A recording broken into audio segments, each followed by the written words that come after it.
The other thing which people ask about is mix bus, which you just talked about for a second, but maybe can you go through your standard mix bus, plugins, hardware, etc. We'll do the same thing. Yeah. That's the vocal. It's going to be really disappointing. I know. We've talked about it before.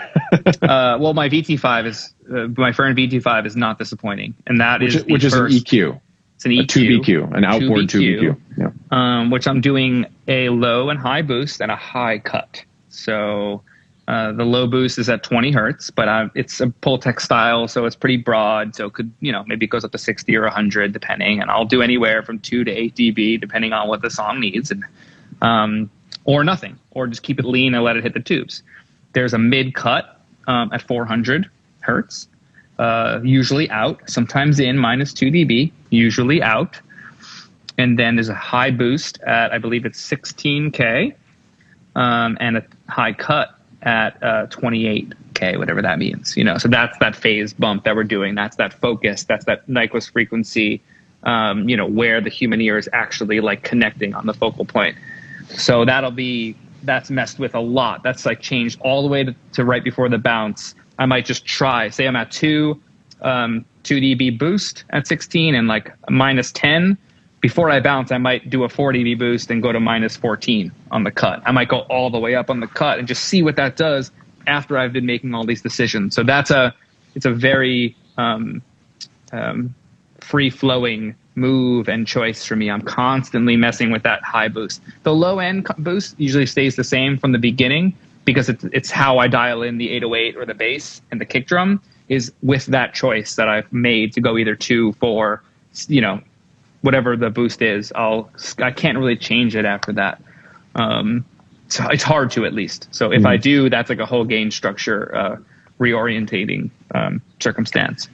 A little more on this EQ real quick. So is everything bell curve? Are there shelves, or is the top one a filter? What's the No idea. No idea. It's just what sounds good with the VT Fern. I'm assuming it's a shelf, but I have no idea. I'm assuming it's a high shelf, low shelf. The cut is a bell for sure. The mid cut is definitely a and the Q changes. Frequency dip dependent, amount dependent. I think it gets wider as you do more. So I only do -2 or 0 because it starts getting too wide and doing too much, which is a really great tracking thing. Like if you're recording with that, I bet you can be really specific with dialing in a vocal sound or a bass sound with that EQ by hollowing things out in the mid range. But on a mixed bus, it's a little too heavy handed. So there's something that people can look into further if they're not familiar. Different styles of EQs will respond differently as they boost or cut. And there's a few different versions of that. People should just Google it. And what you're talking about with that high frequency where you're boosting or you're cutting here but boosting here. Wait, I can't remember. Is the higher one boosting? The higher one's cutting. The up at like 24K you're cutting, and then 28K. 28K you're it's a cut, and the boost is 16. And 16K. And so the reason to do that is, like we were talking about before, that when you manipulate things with an EQ, analog, but also plugins emulate this and do it, I think, just by the math of how you equalize something. It changes the phase, which, of course, changes the frequency response to how we hear things. And as with a lot of these things, this is like a finishing touch, subtle thing, but you love it. And why do it? Because the other question is, why do it not with an analog EQ, I'm sorry, with a plug-in EQ, and then just run it through your VT Fern for the tubes?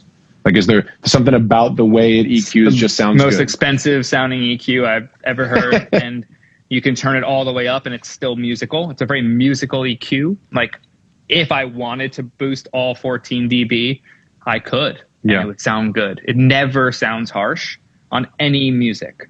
It is the most musical EQ I've ever heard. You can get out of hand with it because it sounds so good, and then it can get too bright. I like to be subtle with it. It's not that subtle, to be honest. It's hard to. It's one of those things that if we could set up a real high quality stream where people could hear the difference, it's not a subtle thing at all. It's worth spending the money on. It's one of those pieces that if you can get, it does a lot. it's hard to describe. It's, okay. Well, maybe there's no answer to your question. Why not? It doesn't sound like any digital EQ. Well, the why not is because it's a like musical instrument. It's more than that. Like, it's a musical instrument itself. It's like, why do you like a Gibson over a Martin, or over a Takamine? You're like, oh, well, it's the character you like, and it sounds great and achieves what you want. It's another if someone says to me, hey, like, love the mix. It's a little dark for me. Like, I get your taste, but it's an easy broad stroke. Like, I'm going to still like the type of brightness versus it's not going to get too harsh. So it gives me a little bit more like ego headroom. Like, if you want it to be brighter, I still like it like this versus, that's what you want. And like, I'm doing it with some plugin and it's just sounds harsh and digital. It gives me a little bit more headroom to be okay with people wanting things brighter than I might want them. Anything else on your mix bus consistently? Yeah. So we didn't get through. So that's the first thing. And then I have 3 more things. One of them is in bypass. I have Saturn, the original Fab Filter Saturn, in the HQ mode, which is an oversample mode that is bypassed. So I'm not using the saturation circuit, but when it's engaged and bypassed, the oversample mode is still engaged. And there's something that I've tried to take it off because I'm a minimalist. I don't want anything on it I don't need. But everyone that's A-B'd it with me is like, what the fuck? So I have a bypassed plugin on my mix bus. That's a secret. Is it bypassed? I talked about in one interview I did once. Is it bypassed within the plugin? It's not true bypass. Yes, it's not inactive. Not bypassed in Pro Tools, but bypassed in the plugin controls itself. The plugin is bypassed, but it's not inactive. So the bands are bypassed. The plugin itself is bypassed, so it's blue. It's blue. But that does not, exactly. This person read about it in Sound on Sound. I didn't want to talk about it too much, but a couple people know about this. It's a bypassed plugin, but it doesn't bypass the engagement of the oversampling. Right. And the oversampling in that, to me, makes something more 3D. Gives you more headroom or something. When I bypass it, it doesn't sound as good. And I've done this with a lot of people. Yeah, bypass is not true bypass. Like, a lot of pieces of gear are not true bypass. A bypass on a plugin is not, because if it's engaged and there's a sound of the plugin, that sound is still there. But whatever you're adding to it after that will not be. The bands will not be engaged. So I have a bypass plugin on my mix bus. Let's just move on from that. Let's not talk about that anymore. It's an oversampling tool, which potentially allows for more headroom. I don't like the way it sounds.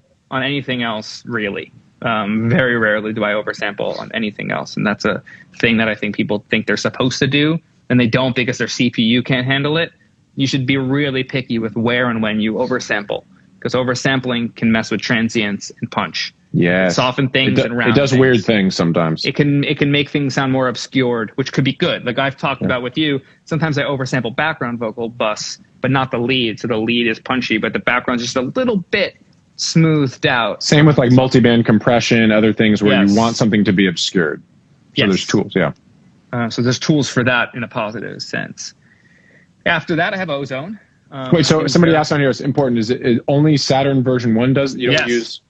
Weird. No, it's not the same. It's actually very different. They don't even have a high quality button in the new one. It's a number. It's a choice. So it's a multiple. They changed their thing. So good question. I've tried it in Saturn 2. There's something about it, and it's one thing I want to be really honest about. I wish it wasn't on my mix bus. Like, I hate looking at it. I had to send a session today to some producers to add a featured vocal before something I got to mix this afternoon. Yeah. And I'm like, they're gonna see my Saturn. Like, that's one of those things I'm a little bit weird and insecure about, but it sounds better when it's on. Anyway, so that's that. But don't forget, like, if you have an assistant that forgets and by accidentally unbypasses it, Saturn is terrible on the mix bus. Take that shit off. Like, be careful. It's a lot. You know? So then I have Ozone. Ozone has a slight amount of imaging from 440 hertz and up in 2 split bands. I believe it's between 440 and 2.5 5? I don't remember. I'm not going to actually tell you. It's 2 bands, but it's bypassed below 440. I don't want to touch anything below that. That's where I've decided, like, I mean, you can go down to like 420, but below that, things in the low mids get really weird and abstract and not in the cool way. Do you ever center the low never anymore? center. No. Never center. No. Just mix your shit right. You don't have to center anything. So then there's a slight amount of imaging, not on the all image, just on the band specific. Because then there's that other button that you click on that does widening, like percentage based, like the H3000. I'm not using the widener. That's off. Fuck that thing. That what takes are you out using? your center. Just the band specific. It's different. It's a different algorithm. You're not introducing any stereo-wise. Yeah, that's the word I was looking for. Thank you. No stereo-wise. Okay. So a little bit of that. Very subtle. Like a couple of numbers. 2, 4. Nothing crazy. Not 50. Not 100. Like very subtle. Then after that is a spectral shaper between 2K and 5K.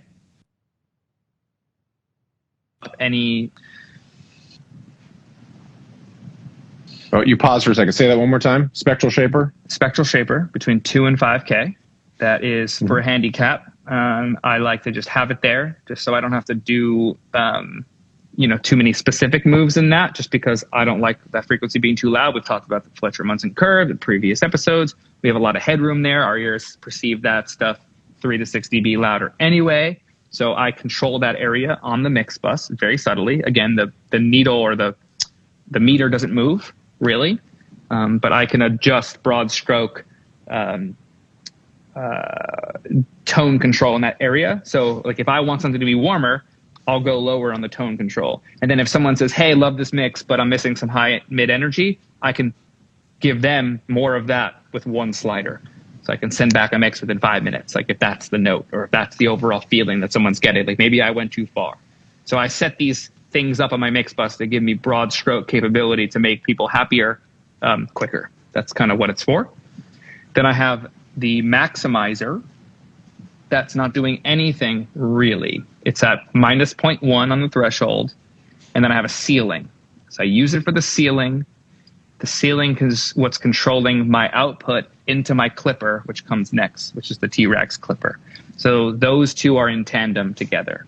I like to control the last bit of output into the clipper by the ceiling. I think that the maximizer gives some width to things. It's like some mysterious, in stereo, not mid-side. Nothing's mid-side that we're talking about. Let's specify. I don't do any mid-side. Definitely not on the mix bus. Oh my God, that's a disaster. I hate when a mastering engineer does mid-side on my mixes too, and it's audible. It's like, don't do that shit. Yeah. Do it on individual buses or tracks if you need, but don't do. Again, like background vocals, things you want to obscure because that's what it's going to do. So T-Rex clipper, and that's it.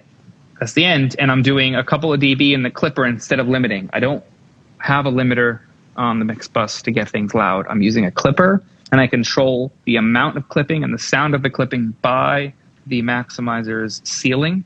So I can get things cleaner into the clipper and just kind of back and forth, up and down, hearing how it's hitting my tubes. And I just constantly changing gain structure subtly to get it to be as clean as possible with a little bit of that clipping sound that's really desirable. Okay, so that's great. So a bunch of follow-up questions. So it sounds like you have 2, maybe 3 tools that add up to a mix bus EQ if and when you need it. You have your VT Fern thing, which is sort of adds a particular thing that is pretty consistent across your mixes, although you adjust a little bit. You have Spectral Shaper to adjust some mid-range stuff. Yep. Are there any other low-end EQ tools you use on the mix bus, or it's just okay?